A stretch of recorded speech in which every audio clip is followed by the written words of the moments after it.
Welcome back to my channel where I talk all things movement and hypermobility. And today I'm going to take you through a hypermobility movement sequence that I like to do every day. Now I like to do this kind of movement sequence before I'm training at the gym or before I'm heading out for a walk or a run, because what I find is that it helps get my body feeling really prepared for movement and feeling mobile and warm and just ready to go. Now, when we think of hypermobility, we don't typically think of mobility, but what we need is to control our mobility. So this sequence is really about doing slow, controlled movements, particularly controlling that mid-range of movement where hypermobile bodies typically struggle. So let's get into it. Okay, so I'm about to head out for my run this morning, which is why I'm going to do my movement sequence to get my body feeling ready to move. So the first thing we're going to do is we're going to do some really gentle cat-cow. So we're going to arch through the spine, sinking into a little bit of extension, and then we're going to push up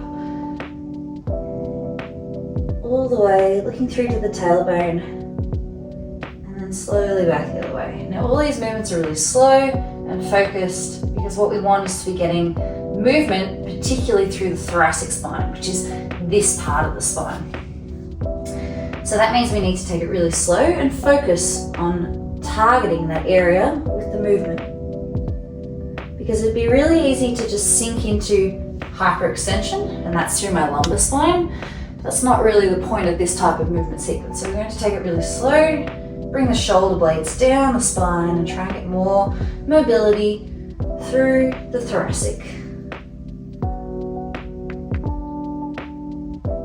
We're going to take this nice and slow.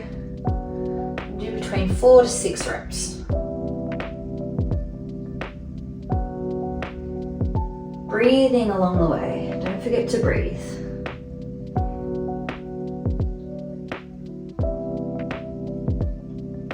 We're going to come back to neutral. If you get a little bit sore through the hands, just shake the hands off a little bit. And as we come back to neutral, we're going to now move into our thoracic rotation. We're going to reach the arm up, we're going to look at it, we're going to thread it through the other way.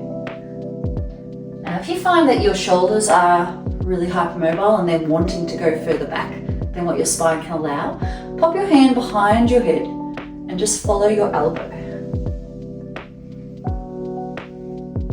We're going to do 4 of these each side.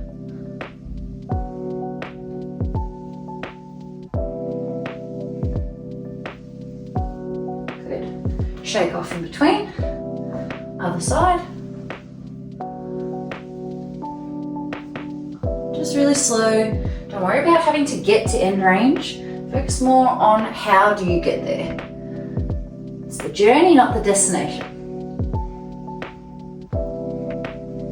Good. Then we're going to come down into a really gentle cobra position. So your hands will go near your chest. You're going to sweep your nose forward. You're going to push through your hands and push your spine up just to halfway. Now this should get some arm engagement. Slowly back down. Just 4 of these. You don't need to do many. Just enough to wake up the arms and wake up the back muscles. Arms will go by the side now. Your forehead will be on the ground. We're going to do our lock shoulder exercises. So you're going to lift your arms up off the floor because bendy arms, bendy shoulders will like to just sit here at the floor, and that makes this a little bit more difficult. So lift the arms off the floor, the shoulders that is, and then we're going to do 5 of these arm raises with the palms up, and we turn our palms down, 5 raises. Good. We're going to push ourselves up.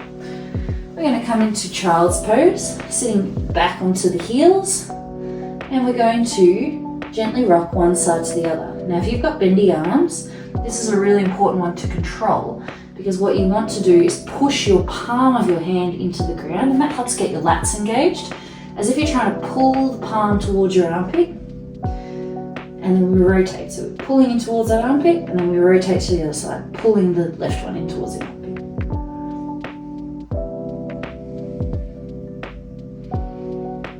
Good. Then we're going to roll over We're now going to mobilize our hips. So we're just going to rock our hips from one side to the other. And again, really gentle and really slow and controlled. Should be nice for the lumbar spine as well. Just really make sure you control this one. Slow as you can.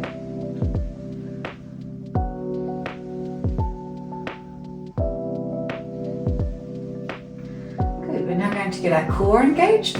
Hands come behind the head, interlaced behind the base of the skull, thumbs down the neck, elbows into eye vision, chin towards the chest. We're going to lift, come into chest lift, and slowly. And again, just 4 of these, nice and slow, waking up all those muscles.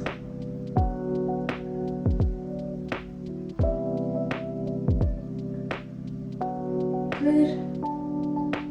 And then we're going to release the hands. Hands will go by the side. We're going to do some really gentle hip thrusts. Now to do this, we're going to roll the pelvis towards the ribs first. This helps get our lower abdominals engaged, support the low back. And then we're going to peel up, pushing the hips towards the sky.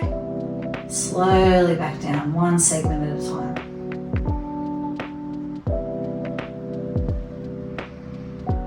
And really focus on what muscles you're trying to use as you do this movement.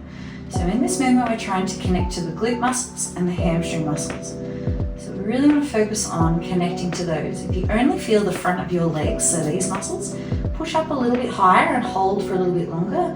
Really try and focus on connecting to these ones.